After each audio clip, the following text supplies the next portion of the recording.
Welcome to the Wild Ones Pro Show, coming to you after stage 17 of the Tour de France.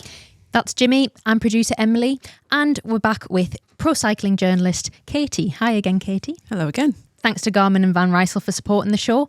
Now, Katie, do you want to take us through today's highlights? Sure thing. So as a reminder, today was a sprint stage, and it was the most straightforward start to a stage we've seen since week one. Despite a few early flurries of attacking, a four-man break settled relatively quickly as Lidl-Trek and Soudal Quick-Step blocked the road and took control of the stage. With 70 points available toward the green jersey competition, it was a big day for Jonathan Milan to try and strike a decisive blow to Tadej Pogacar's chances of taking it all. At the intermediate sprint, it was a familiar story, with Milan winning from the bunch to take the maximum points remaining after the break had been through, which amounted to 11. There was another crash after that, with Julian Alaphilippe ending up stuck to his bike in a ditch, with Paul Penwet and Carlos Rodriguez also coming down. Things broke up on the first climb of the day but came back together, and on the second climb, Wout van Aert launched a move to try and bridge to the leaders, but he ultimately didn't make it. And heading into the final 30 kilometres, the gap to the break was just 1 minute. This was when the rain began to fall. The breakaway put up a valiant fight. They were about to be swept up at around 11 kilometres to go when Jonas Abramson launched a huge attack. He got away from the breakaway companions and nursed a slender gap of around 13 seconds for a few kilometres.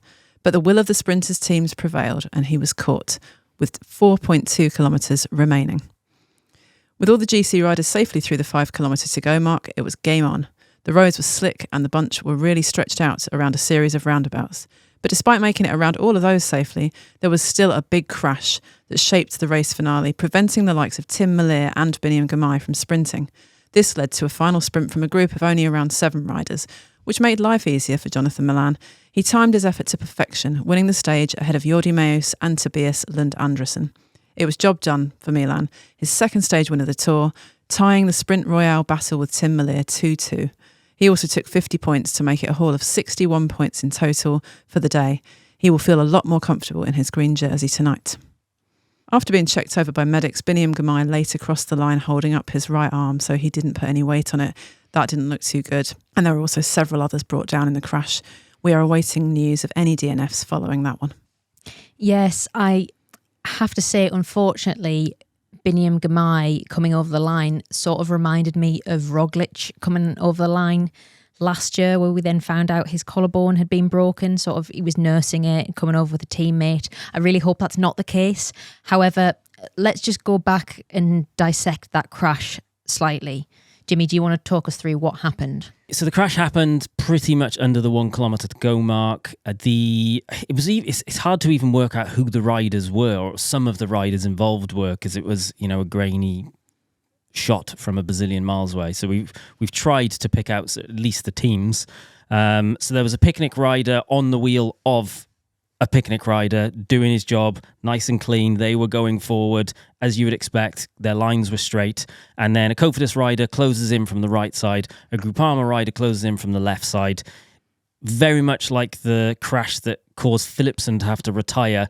Both of these riders squidged in together, and with it being wet and everything that happened, the picnic rider slipped out, took out the rider to his left, which is the Groupama guy, and then the catalogue of more riders comes down afterwards. Yeah, domino effect, I think, wasn't it? I think there'll probably be a fair bit of road rash tonight. We saw a few riders sliding along quite a long way, although you were saying, Katie, sometimes when it's wet, it actually helps things, maybe a little bit more lubricant. Exactly, yeah. It can help them kind of slide further, which reduces the impact. Sometimes it's probably not going to be very nice on the skin, but it does hopefully tend to mean less breakages and things like that. However, I would say in terms of impact, a noticeable person was Biniam Girmay, who was quite a few riders behind, but as the riders behind kind of changed their lines and put their brakes on, Binny sort of veered to his right, flipped over his bike and came down really hard on his right shoulder.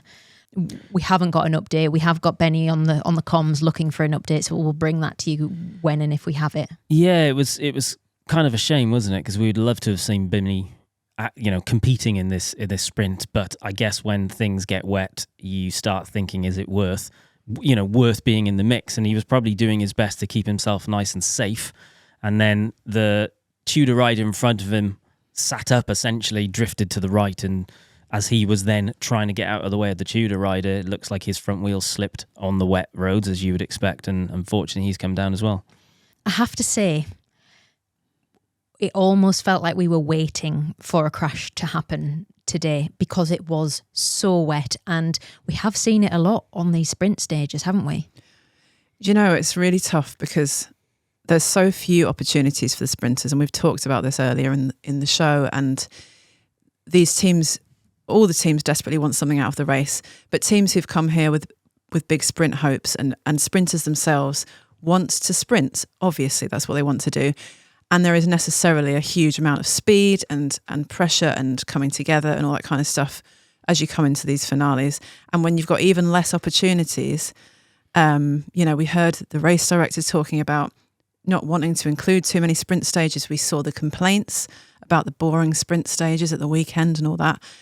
And so it just, and when you get breakaway wins too, it squeezes these chances for the sprinters down to so few that you've got even more pressure. And it's, I don't know whether, yes, I can sort of see both sides. These riders deserve their chance to go for the win too, same way the climbers are going to go for it on a mountain. But we haven't seen any crashes for a few days, really. And it's been nice to not see crashes. And then, as you say, we've come into this today. The rain probably, that was really unfortunate timing. Without the rain, we might not have seen such a scenario unfold, but we also might have. And that's the problem, is it's a much higher probability when you get these tense high-speed finishes. Just sort of the part of the game. It is, unfortunately. I remember we talked a while ago about one of the riders, Michael Woods. He has a blog and he was saying that, the A.S.O glorify crashes. But the thing is, it seems to be on these stages, nothing happens. And then there's crashes and there's a sprint finish. And that's what ends up in the highlights because that's what's happened. So in some ways, while it's a shame that there's less opportunities for the sprinters, perhaps one of the benefits of the A.S.O reducing these sprint stages is that maybe it does make it safer. Mm-hmm. Yeah, potentially. And it's, again, going back to the green jersey competition, that Milan really wanted those points today. So him and his team really worked hard to bring about a sprint scenario. Obviously, if you get breakaway wins, you have everything spread out more, so it's less of a pressure point. But they need this. They're fighting for scraps. Everyone else just wants to try and get in the mix and have the chance to sprint. But what could you do? Like, you could take sprints out of it completely and have a sprint series where the sprint teams all do 10 races and they compete for different prizes and things like that. You do get sprint specialist races, but do we take them out of Grand Tours entirely? Like, what would that mean for the races? I don't know. You've almost described track cycling, and that's kind of it's. I think ultimately what we're sort of talking about, well, and not in necessarily our opinion, but just based on what is in front of us, is perhaps the day of the Grand Tour sprinter is coming to an end. And I'm pretty sure we talked about it last year when we saw people like, Girmay coming through as more of a versatile sprinter, capable of doing more than just pure sprinting. So yeah, maybe what we're actually seeing is the day of the sprinter diminishing. Yeah, I think like you do see riders like Arnaud Delis and Binny, and there's a clutch of riders who can handle some hills, they can do a bit of uphill punching and finishing uphill, and it is about being versatile. And actually, interestingly enough, I do feel like we haven't seen any issues with the time cut so far. We've got 2 big mountain stages to come. Yeah, I know. I was just thinking that, but it makes me wonder if perhaps sprinters in general are just evolving. Mm-hmm. They're just getting better, they're getting fitter and faster, and they're able to kind of keep up, which means that they have opportunities in other areas. Like the likes of Delis will be in the mix in Paris, and he was in the mix today. So, you can do more, therefore you get more opportunities. And you'd think a rider like that would have more value to a team as well, because they can actually contribute as a domestique and have additional functions in a role versus, say, Cav last year, who was like being nursed through the Tour. Exactly, who you have to give those resources to, those 3 or 4 riders to drag you over the mountains. So yeah, it's a fair point. Do you want to talk us through the abandons /injury stuff? Yeah, it's sort of good news on the whole, I would say. One rider did leave the race today, but it was Danny Van Poppel of Red Bull Bora Hansgrohe, and he has left the race to go and be with his wife, who has had a baby, which is lovely news. He missed the birth because he's at the Tour de France.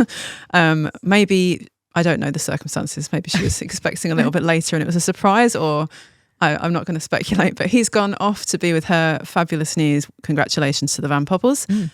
Tobias Johannesson, we need to bring you an update on him. We know that he finished the race in a lot of discomfort and was treated immediately by the medical team at the top of Van 2. He stays in the race despite the health scare. Apparently it was severe stomach cramps in the end, rather than some kind of... breathing difficulty. Yeah, breathing difficulties, which is... Although sometimes when you've got a bad stitch, well, exactly, and you're up a really high mountain, then it's not going to help with the breathing, is it? No, exactly. But he looked fine in all the pictures last night. The team were really positive and he took to the start. I did have a skim through his data from yesterday, and he was performing, because I was like, I wonder if there's a point where on the final climb he just all of a sudden an issue arises and you can see it in the data, but he definitely finished strong. And finally, Louis Barret of Intermarché crashed just before the intermediate sprint today. He came down on his own and hurt himself. He received some treatment but continued on. We saw him out the back of the race later, but he did complete the stage, albeit in second last position. So we'll see how he fares tomorrow. Potentially a very bad day at the office for Intermarché 1T. Yes, very. Yeah. Well, on to some more positive news.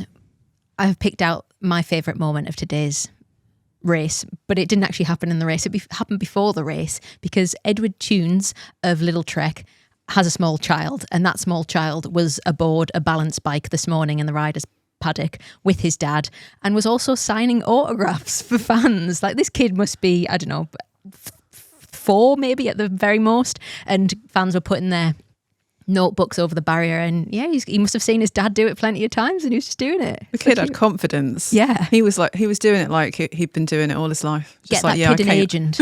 Yeah, definitely. He's going to be a star. I personally think children should be children. Okay, on to our fluff up of the day. This one's been causing quite a stir overnight, because Lance Armstrong's former team boss, Johan Bruyneel, was spotted in the riders' paddock a couple of days ago. And he's not meant to be there because he's currently serving a lifetime ban for breaking anti-doping rules related to his time with US Postal Service and Discovery Channel Pro Cycling teams. And what that means is he's strictly prohibited from going into restricted areas of the tour that require accreditation, and this includes the riders' enclosure. But it turns out he was there as a guest on Belgian TV programme Vive le Velo. And the host of that show says he did actually have accreditation. It was applied for and granted in the usual way by the A.S.O. And therein lies the fluff up. So the UCI has now released a statement reiterating that Bruyneel is definitely not allowed in the team area. They say they've contacted the A.S.O. for urgent clarification on why he got a pass and to make sure he doesn't get one again. Bruyneel since accused the UCI of hypocrisy. So... It must be quite tricky, though, going through the list of who's allowed and not allowed, because you go like, right, being convicted of doping, yes, but this one's allowed. This one's been caught for doping, but that one's allowed. This one's been caught for doping. Oh, no, this one's not allowed. like how do you know? Controversial. They need to stick photos up like they do in nightclubs of the barred list, maybe. There's not enough room on the wall, is there? Half of them are in the team cars. Yeah. I feel like maybe there's an A.S.O. intern just sweating right now, thinking, "Oh gosh, don't look at me." Anyway, second fluff up of yesterday, it was Jonas Vingegaard got wiped out by a photographer who ran in front of him after he crossed the finish line of the summit of Van 2 yesterday. It wasn't on the cameras, but he sort of mentioned it in a follow-up interview. Thankfully, he is fine. And also, Jimmy had a fluff up. I did, yes. In a moment of stage. What stage was it yesterday? 16. Stage 16 madness and 450 million hours in 16 days. Yes, you all know it. You comic book geeks. I said that Venom was DC, and of course he isn't. And I just pickled my own brain for a moment. So do you want to retract your comment about DC? No, DC is better than Marvel. Okay. I watched the new Flash the other day, and it was absolutely class. Okay. And it like nearly flopped, and I don't know why, because it's so good. It's got all of the OG Batman in it. I have nothing to say on the subject. Honestly, you need to watch it. You will actually like it. Okay. Sure. Do you want to talk us through some data bits? Oh, yes. Jimmy's Data Corner. I've got some data courtesy of the brands over my left shoulder. Thank you very much, Garmin. So I'm definitely going to mispronounce this, so I await for Katie to correct me. Valentin Paret-Peintre. Close enough. Close enough, yeah, okay, cool. So he won yesterday's stage, as we all know. The final 15 kilometres of Mont Ventoux, he did it in 48 minutes and 16 seconds with a normalised power of 334 watts and an average heart rate of 180, which is absolutely massive. And his normalised power for the final 1 kilometre was 405 watts. So these are just like absolutely massive numbers. Especially for a guy who's allegedly 52 kilos. Well, exactly. Wowee. When you factor in his weight, his power to weight is just incredible. Mm. I'm quite glad to hear he's got a decent heart rate there, though, because the one you did the other day was like 160 or something. I was like, what? I think it always comes into this average thing, because I think his average, all of their sort of averages for the day are like zone 3 at best. Whereas because you're focusing on the final 15. Yeah. Nice. Which is why it'd be really interesting seeing people like Pogs and Jonas's data, because they got, they spend such a small amount of time doing anything until they are doing something. And then the contrast must be massive. It's almost like a 4-hour warm-up, isn't it? For a half-hour effort. The Wild Ones Pro Show is supported by Garmin. And we are in some really good company, because Garmin also supports some of the very best riders in the Tour de France and the Tour de France fam.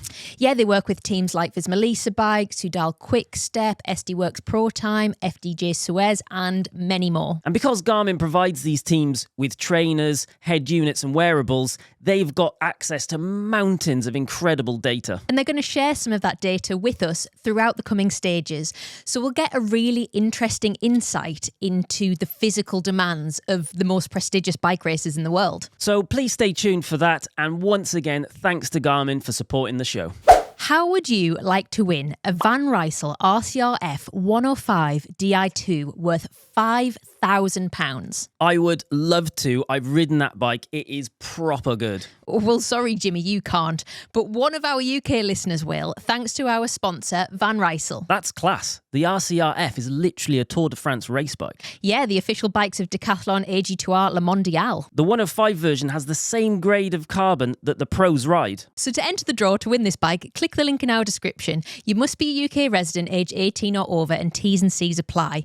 One winner will be chosen by Van Rysel and contacted by them a week after the draw closes at midnight on August 4th. I sound like one of those radio adverts, don't I? No, it wasn't fast enough. So good luck, and thanks to Van Rysel for supporting the Wild Ones Pro Show. So shall we round off the day with a preview of tomorrow's stage? Yes, stage 18 is the big one. The Queen stage of the 2025 Tour de France is a monster. Heading into the Alps, the peloton faces a mammoth 5,450 metres of altitude gain over 171.5 kilometres, and only 46 kilometres of that is downhill, and there's a negligible amount of flat. Heading uphill from Flag Drop in Vif, the intermediate sprint will be a tough one for Milan to contend, even though it arrives after just 23.7 kilometres, as the breakaway will likely still be fighting to get away. From there, 3 brutal climbs await. First up, the Col de Glandon. 21.7 kilometres at an average of 5.1%. It's a long climb where the GC teams will probably conserve energy while the breakaway build their lead. The second climb is the Col de Madeleine. This is a slightly shorter climb at 19.2 kilometres, but with an average of almost 8%, the pressure could really start to show on this central peak.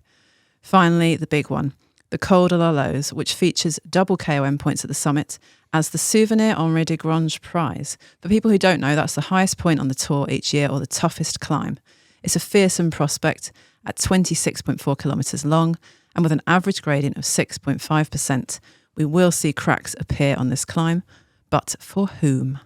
Also look out for the riders in the Gruppetto. It's going to be a day which may see the time cut claim its first victims agonisingly close to Paris. I wish we had a Gruppetto cam, because I think that's maybe where the hype train is, because I really do too. Yeah, you see sometimes little videos of that come out on the Instagram channel for the official Tour de France thing. And they're popping wheelies and they're high-fiving up the crowds. You know, I would like to see that. I really would as well. I think that it's where all the fun happens. Although I feel like on tomorrow's stage, it's not going to be any fun. It's not going to be fun. No, No, fair enough. We're going to see some struggle bus going on. Yeah. My thoughts are Tadej Pogačar may have something to prove. Col de la Loze was famously, as we've said before, the place where he said, I'm gone, I'm dead. Maybe he's out for some redemption. Although I did also think that on Mont Ventoux and he seemed pretty chilled. So who knows? He does like making a point. Yeah. What I am very certain of is maybe no, I'm not even certain of that anymore. I've just lost the plot. What I'm confident of is start to finish, we're going to have it's going to be worth watching, isn't it? Mm. Take the day off work, everyone. Definitely. I kind of like how even though he's still 4 minutes ahead, there are actually question marks. Like I still feel like it's possible that he could crack. I don't know. Anything is possible. Yeah, I think, I don't know. We'll see. It's going to be a good one. Speaking of the Col de la Loze, we have a preview from YouTuber Amy Cycling Adventures, who you might remember is cycling every stage of the tour, plus the transfers. She's already smashed this stage. She's long gone. She sent us this from the summit of Col de la Loze. Right, so at the top of Col de la Loze, 2,304 metres in the air. That was probably the hardest climb I've ever done. The biggest climb I've ever done. The highest I've ever been on my bike.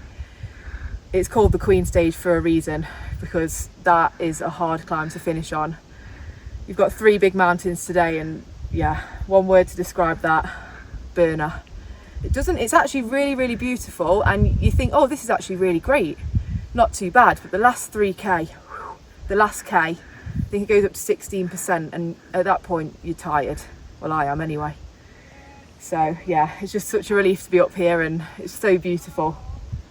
So yeah, beautiful but hard. And I actually spoke to Amy this morning. She's actually just finished stage 20 and she was just about to start the very long transfer back to Paris. I hope she has some champagne at the ready for that final stage. I wonder if she's going to do Montmartre 3 times. I guess she is. That is part of the... Well, yeah, she was. I just want to stop by that point. But anyway, she said the end is in sight and she's hopefully going to finish by Friday.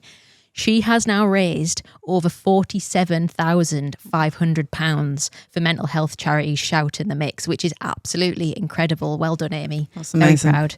Well done, Amy. That's awesome. And we will leave a link in the bio, in the description, whatever, to donate and to watch her videos as well. Thank you very much, Amy. That's all for today. John is back here tomorrow for stage 18.